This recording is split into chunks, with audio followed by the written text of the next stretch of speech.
It's the Sod Pod, brought to you by Grassland Agro. The Sod Pod.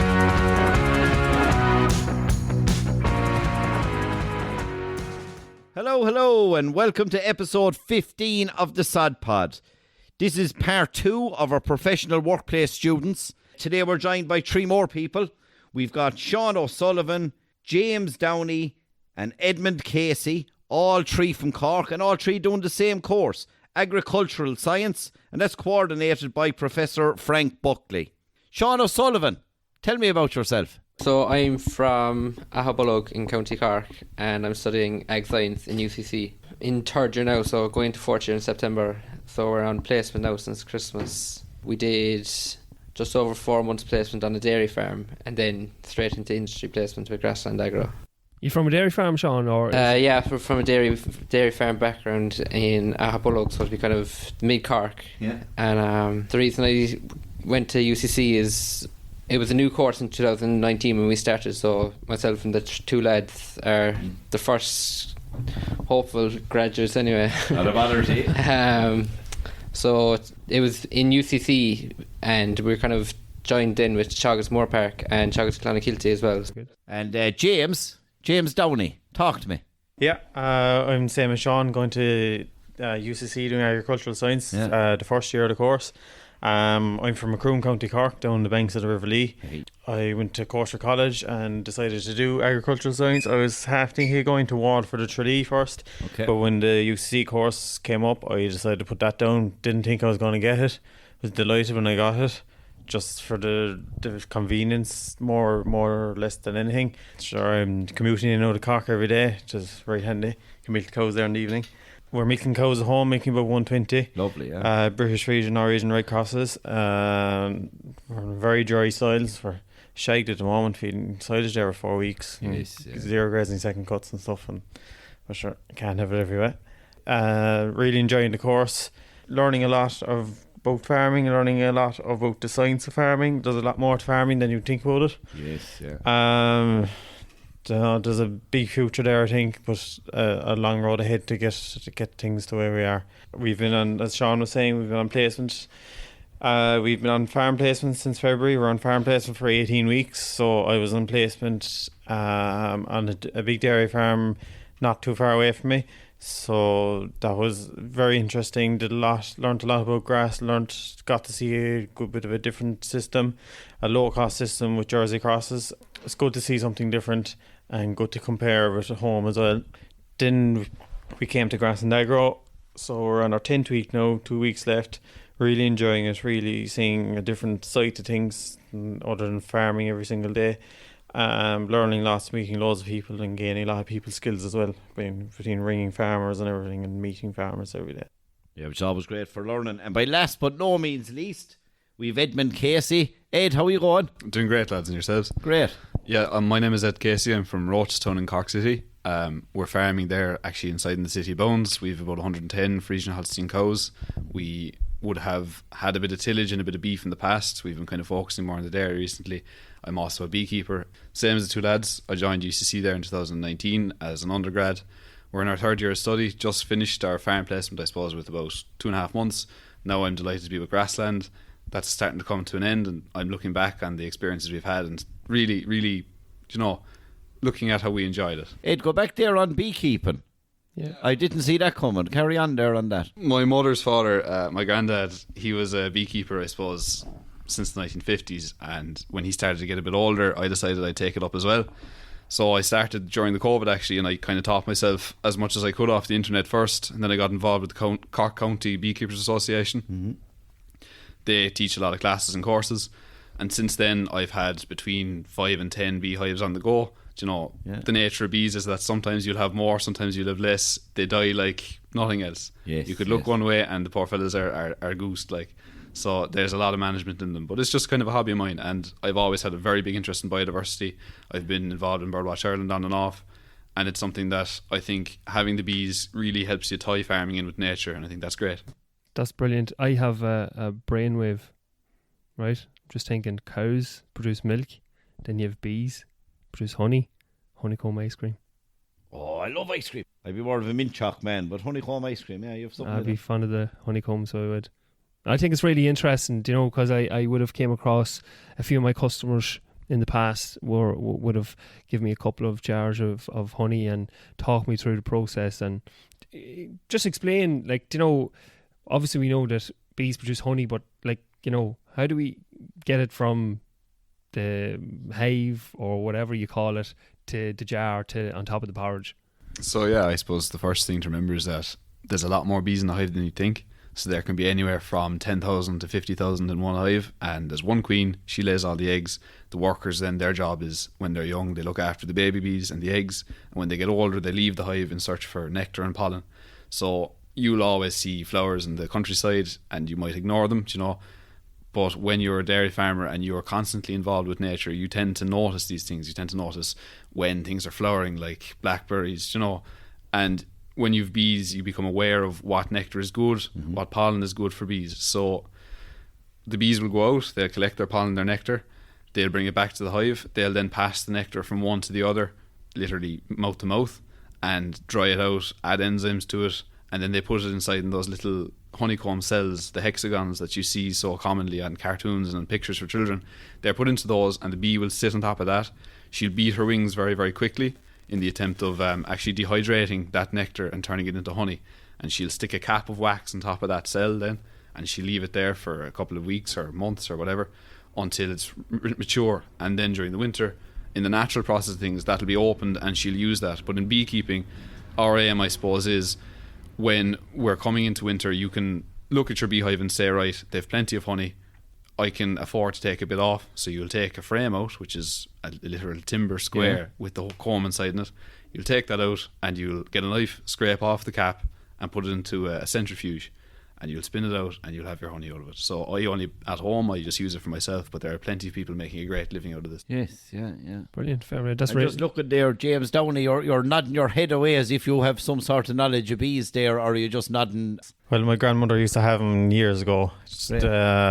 Well, up until 10 years ago, I used to remember them around at home when I was younger. My uncle actually is organic farming, and he's selling organic honey off his land. There's a beekeeper comes in and sells the honey off his land. So, yeah, no, I have a bit of knowledge. Tell me this, lads, if you're going in to try and take out the honey or work with the bees, like, what stops them from attacking you, like? Well, apart from the white coat that you use or whatever, like. Yeah, you'd be surprised how handy that white coat is, Sean, when you've a distress. There's a bead of sweat coming out of your forehead when there's a 50 or 60 bees at your face. But you have a smoker. It's like a canister, a steel canister, and you put in straw or timber or grass into it and you burn it away, and the smoke will actually kind of mess the bees up and their ability to communicate with each other. No, they get over it fine. But they communicate with each other with pheromones, and when you put the smoke in, it's more or less like putting the blinders on. They can't see each other, they can't talk to each other, and that allows you to go in and manipulate them without any issues. Brilliant, fair play. And Sean or James, any other hobbies or anything interesting going on in your pastimes? I think Sean, you were saying that you have a pair of running boots there that gets an odd day out now and again. Yeah, they used to get a lot more days out, but no, I do a bit of cross country running every now and then. But the social life kind of took over a bit, so the running days are nearly behind me. But no, it's just nice to get out and kind of clear the head and stuff, go for a bit of a run, and yeah, so it'd be kind of 6 or 7k, but it's kind of through muck and gutter and right. It's in the winter time as well, so there's right difficult conditions, and just, you'd often run in snow and rain, and it's just tough going. All right, like, it's not for the faint-hearted, but no, it's just, you'd feel great once it's over. And once the legs eventually stop hurting. And just lads, you're all in UCC, and it's a new course. You are the first. You will be the first graduates. The connection between UCC and the research centres that you said, how much practical experience is involved in the course? Because, like, I suppose you mentioned Moore Park there and Clonakilty, like, you know, two fabulous research centres that farmers are relying on a lot of the research coming out there. How much interaction do you have with them, and what's your thoughts on them too? Well, in first year we did a good share with Clonakilty. Second year, obviously, because of COVID, we couldn't do any. And third year then, we had another good bit with Clonagilty, and the first semester, third year, obviously on placement for the second semester. We had a day in Moore Park then. It was at every Thursday. Thursday and Friday was it, yeah. And next year now, for our final year, we will be in Moore Park for all of it. So we'll be seeing a lot of the practical sides. Brilliant, It's very, very helpful being down there. You know, it's hard to learn about agriculture inside in the college, inside in the middle of the city, like, you know. Yeah. You know, it's good to be out. You get out and get hands-on, see it happening. Yeah, there's a lot to learn that way as well. And probably up until now, I think it's fair to say for all three of you that you've been in the lecture halls and you're on your own farm as well, but I suppose the opportunity with Grassland sort of enabled you to get out to maybe visit more farms than you might have thought maybe wasn't possible at. How many farms have do you reckon you've been on, or what have you took from your experience so far? You're 10 weeks in, like, what is the main takeaway messages? Well, personally now we were doing silage sampling, and now we're doing the Solvitas and the grass vessels. Sure, I presume I probably did about 50 silage samples. Well, roughly. I've currently up to date there now. We're counting them. I have 170 Solvita and grass vessels done. So they're all single farms. Well, there might have been the odd farm might have done 2 on. Yeah. But and I've done over 6 counties like Kerry, Cork, Limerick, Wexford, Kilkenny, Tipperary, Clare. It's a very good opportunity, even just to get out and see all the different. So much, yeah. Tis amazing, like even going out doing the grass vest there, digging the hole, like Jesus, there's some difference in soil structure, like tis amazing. Ed, what do you make of the experience so far, and is there one particular farm that stood out to you, whether it was a silage or a scenario or yield or a sort of a structural quality or the roots getting down through the soil? Was there anything that stood out to you? Well, I suppose what's really standing out to me, lads, is the level of good farmers there in this country. You'd really see it when you're on the road that, you know, there are so many farmers out there really making a great go of it. You go out, you get your spade out and you dig the soil, and you're seeing a wide variety of structures, and like farmers will often send you to a bad field, they send you to a good field to compare the two, and you'll really see the difference that soil structure can make to the production going on in those farms. And like the experience we've gotten, I suppose, going around visiting farmers, seeing what they're at, that's invaluable. Like I've seen fellas with red clover silage, I've seen fellas with all sorts of things that are coming out new that are really going well, and they're things that I feel I can apply at home, or things that I can talk about now to other farmers. And you know, it's a great way of networking with other farmers, seeing what's going on and bringing that home to other people. And Sean, say a lot of the work that we do is advisory, and you wouldn't think it. You know, we're obviously selling products, but I'm sure you've all come across a situation where maybe you're out with an ATC or you were out on a lot of farms on your own. Has a farmer ever asked you for advice, or now whenever you've done the grass vests and you know a bit about the 3 pillars of soil health, would you be happy enough to advise farmers, or maybe putting a plan in place to fix an issue on their farms?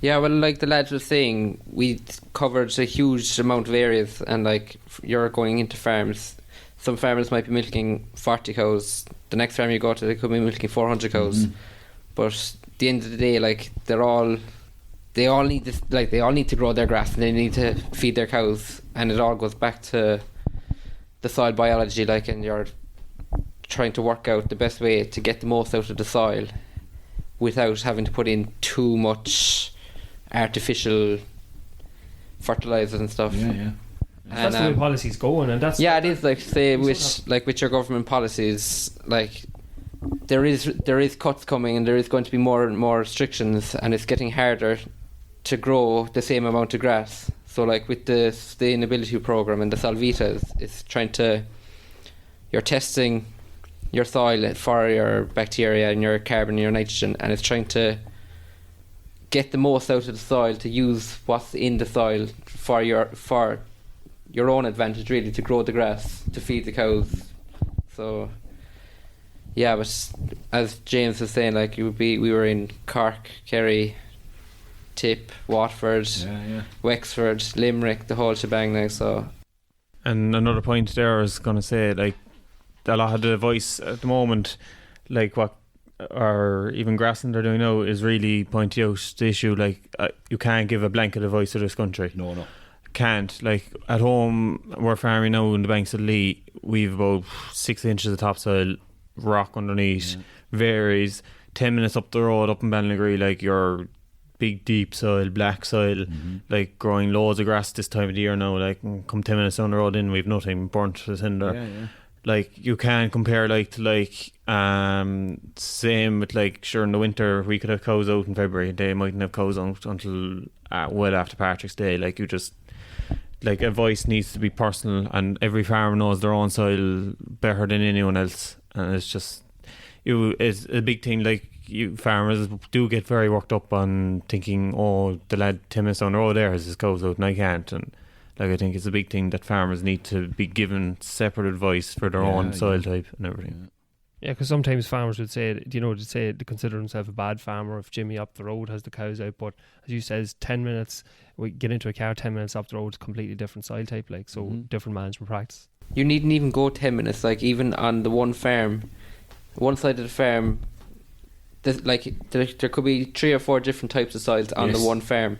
Like you might have a heavy patch, or you might have a right rocky part, or a high part that's colder, and like the day of going out blanket spreading the same fertilizer across the whole farm, when it's not needed, it's gone. Like it's, so say like with the likes of your fertilizer plan, you're giving each farmer individual advice on just his farm, like, so and just his paddock really. Yeah, so like there's no more going out spreading your bag or bag and a half, blanket spreading the whole farm, whereas now you kind of have to prescribe a product. Yeah, literally. Yeah. So you kind of have to like dig deep into the science of it and get it right for that type of soil. Yeah, and that's the thing, like, so we go back, we'd be big advocates of the soil sampling, and that gives you that guide of what's in the ground, what could be needed. And it's like that, 2 paddocks beside each other, we're getting different numbers, different prescriptions. Lovely, here we go. But then where the grass fest comes in, you're getting in others. You could have a high P, but there's something not working here and it's locked up, and that's where the grass fest can help in that, and just looking at that soil structure and all. It's not just that blanket solution across the board, across the farm, across the country, you know.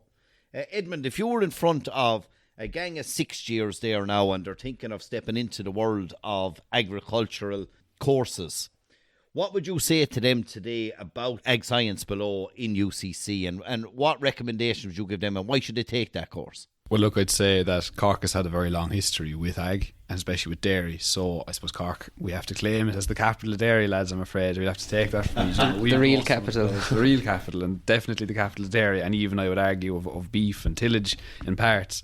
So I think, look, UCC is definitely in a strong position to be able to discuss ag and dairy, and it also has a history of great research when it comes to looking at the environment and looking at the future of farming. So with us coming into the course we went into, we've been given a great opportunity to see, I suppose, where the industry is going. It's a very future thinking course and a future looking course. So look, if I was in 6th class or in secondary school, I definitely would consider taking this course again myself. You know, looking back, I've definitely picked up an awful lot from the course that I think maybe other courses mightn't have. Yeah, and boys, would you like to add anything onto that there as well? So like so we started until 2019, and so we were there until kind of March of 2020, and then COVID kicked in. So like we missed out on an awful lot of the practical sides and the college life, really. But it would have been really tough actually at those times when COVID kicked in, and we thought that 3 or 4 weeks when we look back now, and for ye going in as first years, you know, a new course, a new challenge for ye, leaving the world of secondary school. How did you cope with that actually? Did you find it tough because you weren't getting that hands-on with people, and what did you do to overcome that? I think it wasn't too bad for us as we were there. We the first half of the year we knew each other. Yeah. We were a small course. Was there 5 of us in the course? Sure, we all knew each other. We were down in Clon at the time of COVID, so we were all travelling up and down together. Yeah. I think it would have been a lot harder for the year behind us. Okay. Because they were coming straight into online, never met each other. But yeah, no, I think we weren't too bad, but it was motivation was the hardest thing in second year to keep ahead. Like, yes, you know, yeah. Go down and sit at the computer every day. Tough. Yeah, there's only so much Zoom meetings and stuff you can do. Like that you're used to going and pulling and dragging and being hands on as well on top of it, you know, and then sitting into the world of the office can be a trickier. You'd like to be out and free. And within the role then that we had you doing, Talk about that within Grassland Agro. So some of the stuff that we had you doing, what did you enjoy about it? What did you learn going around looking at all of these farms? Well, I suppose we started doing the silage sampling, and we more or less went around to different farmers with our quadrat and with our weighing, our weighing the tonnage.